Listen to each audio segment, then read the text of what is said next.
बेटियां और बेटे भी सुने, बेटे भी सुने। एक बात याद रखना, लड़कों, अगर तुम्हें लगता है ना कि ये लड़की मेरे लिए अपना बाप छोड़ के आ रही है, तो सुन, जो अपने बाप की ना हो सकी वो तेरी कभी नहीं हो सकती। ये भी जहन में बात याद रखना, जो अपने बाप की नहीं हो सकती वो तेरी कभी नहीं हो सकती है। जैसे आज बाप को छोड़ के जा रही, कल तुझे छोड़ के चली जाए। हाँ, कई सवाल हमसे किए जाते हैं, तो लव मैरिज करना कैसा है? मैंने कहा मुझसे क्या जायज का फतवा लेगा इसमें? क्या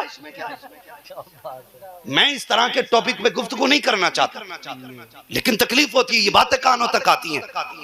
मैं एक मशवरा देके जाना चाहता हूं। हमने बहुत से लव मैरिज देखे, लेकिन लव मैरिज के 3 महीने बाद, 2 महीने बाद, या तो लड़कियों की लाशें फ्रिज से निकाली गई हैं, या ईख के खेत से टुकड़े उठाए गए हैं, या नदियों से बोरियों के अंदर से लाशें निकाली गई हैं। क्या हुआ? क्यों मारी गई? ये तो वो लेके आया था ना जिसने कहा था जमीन पे कदम नहीं पड़ने दूंगा, पानी मांगेगी तो जूस पिलाऊंगा, तो कहेगी तो आसमान से तारे तोड़ लाऊंगा। तेरे बाप की औकात है तू आसमान तक चला जाए? सही बात है, सही बात। ये ख्वाब तुमने दिखाए लड़कियों को, उन्हें बहका करके बाप का बागी बनाया। 4 दिन के बाद जब वो घर में आई तो उसे लगा कि ये तो कहता था तेरे लिए तारे तोड़ लाऊंगा, आज इसे बात करने की फुर्सत नहीं। तो उसके दिमाग में बात आती है शायद इसे मेरी जगह कोई और पसंद आ गया। यहीं से झगड़े शुरू। 4 महीने नहीं गुजरते, या तो शोहर मरता है या बीवी मरती है। वो जवान सुन, तुझे बाप ने बड़ी हसरतों से पाला है। तेरी पैदाइश पे माँ के भी कुछ ख्वाब थे। जब तू पैदा हुआ था, माँ ने तेरे पैदा होते ही कहा था कि बेटे के लिए चांद सी दुल्हन लाऊंगी। बाप ने कहा था ऐसे घर से बेटी लाऊंगा कि दुनिया देखेगी मेरे घर की बहू को। बहू तलाश करना ये बाप का हक है, ये उसका एक शौक है, उसकी खुशी है। ये उसकी जिंदगी की आखिरी खुशियां ना छीनना। ये जिंदगी 4 दिन की, माना कि तेरी मर्जी के मुताबिक लड़की नहीं होगी। आज बाप कहता है ना बेटे मैं चाहता हूं तेरा रिश्ता वहां करूं, तो वो कहता वो लड़की मुझे पसंद नहीं है। क्यों भाई? तो वो कहता तुम्हें क्या पता? अपने बाप से कह रहा है, तुम्हें क्या पता कौन सी लड़की अच्छी होती है? जिसके 60 साल गुजर गए उसे नहीं पता, और जिसके दूध के दांत नहीं उखड़े ये बाप को पढ़ा रहा है। तुम्हें क्या पता कौन सी अच्छी होती है? उसे पढ़ा रहा है जो रग रग से वाकिफ है, और जिसने खुद जिंदगी एक 40 साल औरत के साथ गुजार दी, उससे कह रहा है तुम्हें क्या पता? खुदा के वास्ते ये हक बाप का बाप को दो, ये खुशी बाप की बाप को दे दो, ये प्यार माँ का माँ को दे दो। तुम नहीं जानते हो, मैं जानता हूं कि अगर माँ बाप ने जरा सी सामने लड़की देख ली तो जिंदगी के 50 साल, 60 साल, 70 साल, 100 साल, 150 साल कितना जी लोगे? इससे ज्यादा नहीं जी सकते हो। अल्लाह अकबर, 150 साल आज के दौर में हद होती जा रही है, वरना आमतौर पर 60-70 में मौतें हो रही है। एक लड़की के साथ तुम्हें 40 साल गुजारने हैं। अगर उन 40 साल को तुम बाप की रजामंदी के मुताबिक गर्दन झुका के गुजार लो और कह दो अब्बा जिसमें तेरी मर्जी है उसमें मेरी मर्जी है, बाप की रजा में राजी हो जा। खुदा की कसम मसीयत आवाज देती है, आज तूने बाप की रजा का ख्याल रखा है, मर के देख कब्र में बाद में आएगा, तेरे लिए 70 हूरों का इंतजाम मैं पहले कर डालूं। सुभान अल्लाह, सुभान अल्लाह। बहुत अच्छा, बहुत अच्छा पैगाम। जिंदाबाद, जिंदाबाद। जब रिश्तों की बात आए लव मैरिज की तरफ ना जा, वरना बोरी में मिलेगा। क्या बात? हाँ, या फ्रिज में मिलेगी। खुदारा ये बदतमीजियां खत्म करो, घर के अंदर हया लागू करो। और जानते हो ये मुंह काले कौन करते हैं? जिन पे हम सबसे ज्यादा विश्वास करते हैं। ये वो बात बता के जा रहा हूं जो तुम्हें 15 साल स्कूल नहीं बताएगा, 15 साल पढ़ने के बाद स्कूल नहीं बताएगा। ये आला हज़रत का नौकर बता के जा रहा है। सुभान अल्लाह। सबसे ज्यादा मुंह काला करने वाले वो लोग होते हैं जिन पे तुम एतमाद करते हो। सबसे ज्यादा। भाई ये कौन है अजनबी तेरे घर में आ गया? कोई नहीं, सगे बेटे की तरह लगता है। सगे बेटे की तरह? बड़ा दिमाग लगाया भाई तूने कि नहीं बेटियों को बहन कहता है, बहन कहता बेटियों को। पता चला कल यही मुंह काला करके चला गया। देखो ना कितनी हम लोगों के दरमियान बेरहरवी है। गौर करें, मैं बात करने लगा हूं, कड़वी बातें हैं। आज होता क्या है ना, मोटरसाइकिल पे देखो बैठा दी, किसके साथ गई है बेटी? कुछ नहीं, भाई लगता है, भाई लगता है।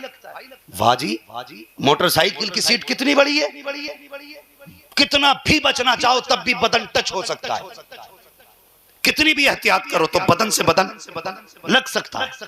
और तुमने अपनी बेटी को एक गैर महरम के साथ ये कह के बैठा दिया कि मुंह बोला भाई है, बहन कह के आवाज देता मुझे अब्बा कहता है। तेरी अक्ल इतनी परवान चढ़ गई कि तूने उस पर इतना एतमाद कर लिया। और मुझे बता तो सही, तेरी अक्ल ज्यादा है या आमिना के लाल की अक्ल ज्यादा है? तू ज्यादा अच्छा सोच सकता है या मेरे हुजूर के फैसले बेहतर हैं? खुदा की कसम, सारे जमाने की अक्ल को एक पल्ले में रखो, मेरे मुस्तफा की अक्ल के करोड़वें हिस्से को दूसरे पल्ले में रखो, तो सारी दुनिया की अक्ल मिलके हुजूर के अक्ल के करोड़वें दर्जे के बराबर नहीं हो सकती। और अपनी बेटी को गैर महरम के साथ मोटरसाइकिल पे बैठा करके ये कह के भेजने वाले तेरे पे भाई लगता है, तुझे शर्म आनी चाहिए। मुझे बता तो सही, इस्लाम तो ये कहता है कि सगे भाई बहन एक बिस्तर पे बदन से बदन मिला के नहीं बैठ सकते। मुझे बता, जो इस्लाम सगे भाई बहन को एक बिस्तर पे बदन से बदन लगा के बैठने की इजाजत नहीं देता, वो तेरी बेटी को अजनबी की बाइक पर पीछे बैठने की इजाजत कहां से दे सकता है? नारे तकबीर, नारे रिसालत, मसलके आला हजरत, मजहबे इस्लाम, अजमते मजहबे इस्लाम। सुभान अल्लाह, सुभान। समझोगे तो मिट जाओगे हिंदी मुसलमानों, तुम्हारी दास्तान तक भी ना होगी दास्तानों में। हाँ, और घरों पे कंट्रोल करो, दुनिया हंस रही है हम पे। अभी एक बड़ी बारगाह में जाना हुआ, मैंने देखा वहां मर्द कम औरतें ज्यादा। हाँ, इतनी भीड़ के पैर नहीं रख सकते आप। दूर से फाता पढ़ो निकल लो, यही बेहतर है। हमने इसे असले ईमान बना रखा है। खुद साल में एक बार जाकर मजार पे, बीवी 4 बार जा रही है, 4 बार जा रही है। दुनिया हंस रही है हम पे। मौलाना भेज दूं? क्यों? चादर मानी थी। क्यों? तूने पहली बार नजर मानी, ये चादर लेके पहुंचेगी? अपना दुपट्टा संभाल ले, अल्लाह तुझे चादर का सवाब अता फरमा। सुभान अल्लाह, सुभान अल्लाह। हाँ जी, मुझे जाना पड़ेगा मौलाना। क्यों जागी भाई? कि बेटे की पैदाइश पर मैंने पतीला बोला था। ओ भाई, उनके नाम पे खिलाना, दरवाजे के आगे खिला दे, उनके नाम से दुनिया के किसी कोने में खिला दे, अल्लाह मजार वाले को उसका सवाब अता फरमा दे। सुभान अल्लाह। हैं, लेकिन साथ जा रहे आप, घुमाने लेके जा रहे हैं। और वहां जाके देखो वो भीड़, वो तमाशे। मुझे बताइए, मेरे हुजूर ने फरमाया जमीन पे सबसे अच्छी जगह मस्जिद है। इससे भी अच्छी जगह कोई हो सकती है? बोले सारे लोग। कोई ये ना कहे हुजूर का गुंबद खजरा। बात वो नहीं है। तैबा ना सही अफजल मक्का ही बड़ा जाहिद। हम इश्क के बंदे हैं, क्यों बात बढ़ाई है? बात वो नहीं। पाकीज़ा जगह मस्जिद है। लेकिन मुझे बताइए, जो इस्लाम मस्जिद में नमाज के लिए, अल्लाह की इबादत के लिए औरत को जाने की इजाजत नहीं देता, वो मजहब मजारों पर गैर महरमों की भीड़ में औरत को जाने की इजाजत कैसे दे सकता है? सही बात। अगर किसी की बेटी मस्जिद में चली जाए नमाज पढ़ने, पूरा गांव तमाशा बना देगा। ये प्रधान की बेटी मस्जिद में थी, नमाज पढ़ने गई, उनने तो हद कर दी।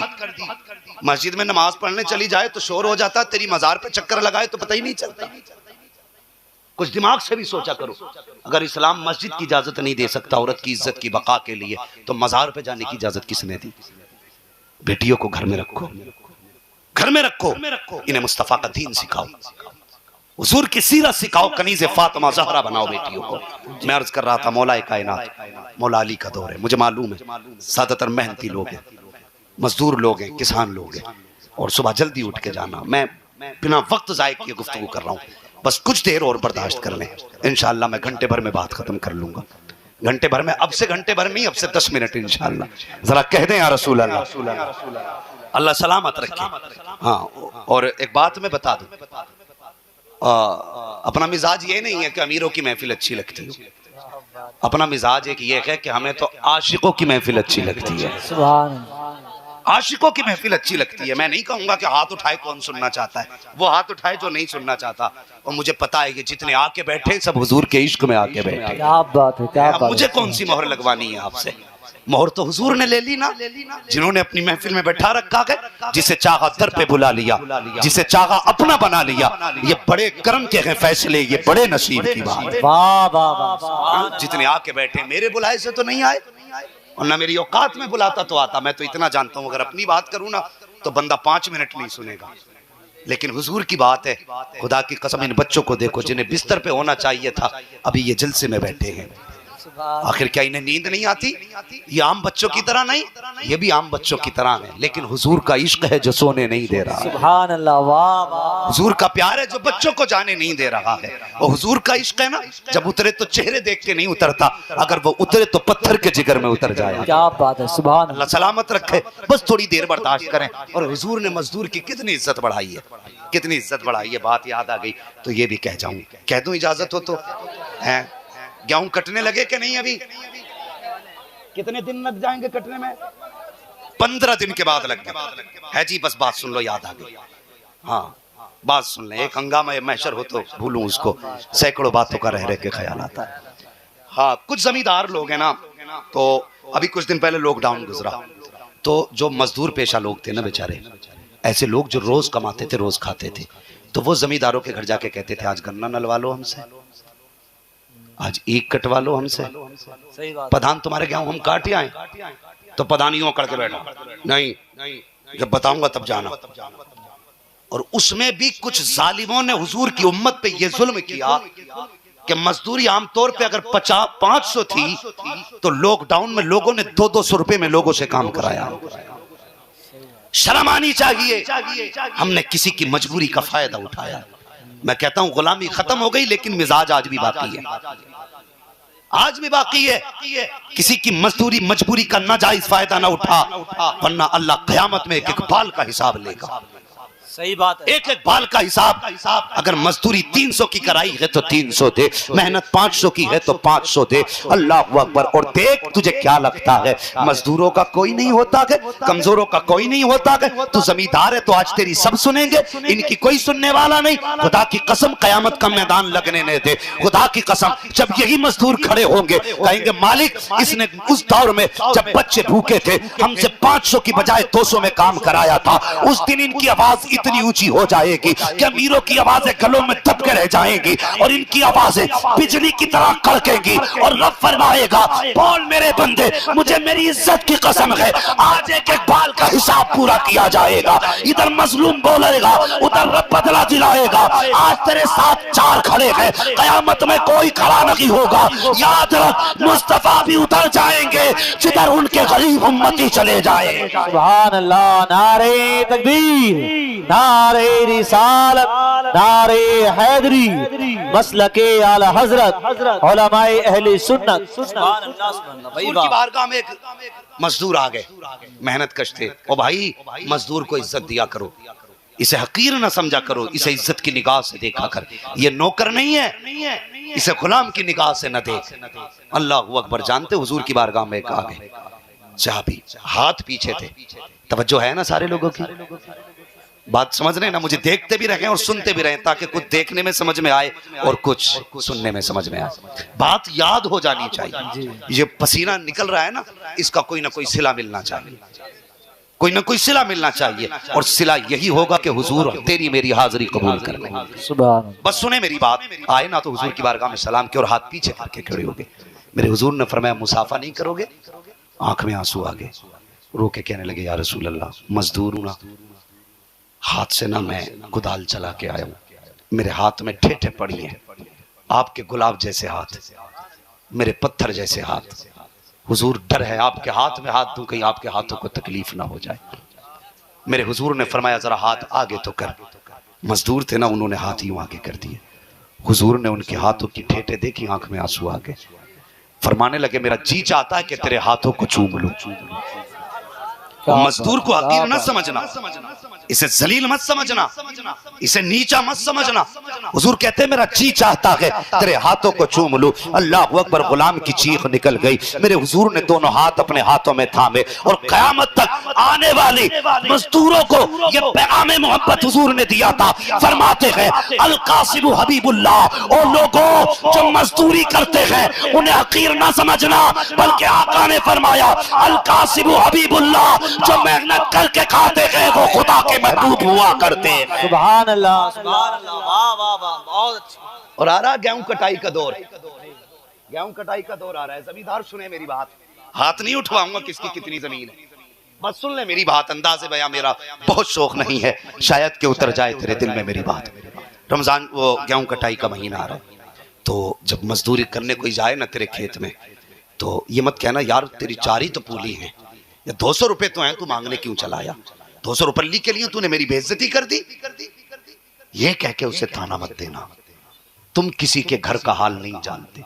हक ओ भाई, अगर घर के फाके ना होते ये तेरे खेत में मजदूरी करने नहीं आता। सही बात। अगर मजबूरी इसके कदमों से लिपटी ना होती तो ये तेरे दरवाजे पे खड़े होकर के पसीने के कतरे यूं ना डालता, ये भी पंखे के नीचे लेटा होता। कोई मजबूरी है जिसने लाके तपते धूप के नीचे बैठाया है। कोई तो इसकी मजबूरी रखी होगी जिसने इसे जंगल में लाके डाल दिया है। और उसे 200 का ताना दे करके टाल मत देना। ये भी सोचना कोई ऐसा भी घर होता है जिस घर के बच्चे इस उम्मीद पे बैठे रहते हैं शाम को अब्बा आएंगे तो खाना पेट भर के खाएंगे, और तूने अपनी बेइज्जती समझ के उसे ताना दे दिया। 200 रुपए मांगने चला आया और तेरे एक ताने ने तेरी इज्जत तो बचा ली। लेकिन जरा मुझे बता, ये बाप खाली हाथ बच्चों के सामने कैसे जाएगा, कैसे जाएगा? हुजूर फरमाते हैं मजदूर की मजदूरी पसीना सूखने से पहले दे दो। हक इसलिए कि हुजूर हर दस्तरखान का हाल जानते हैं, हर घर का हाल जानते हैं। आला हजरत कहते हैं और कोई गैब क्या तुमसे निहा हो भला, जबना खुदा की छुपा तुम पे करोड़ों दुरूद, जबना खुदा की छुपा तुम पे करोड़ों दुरूद।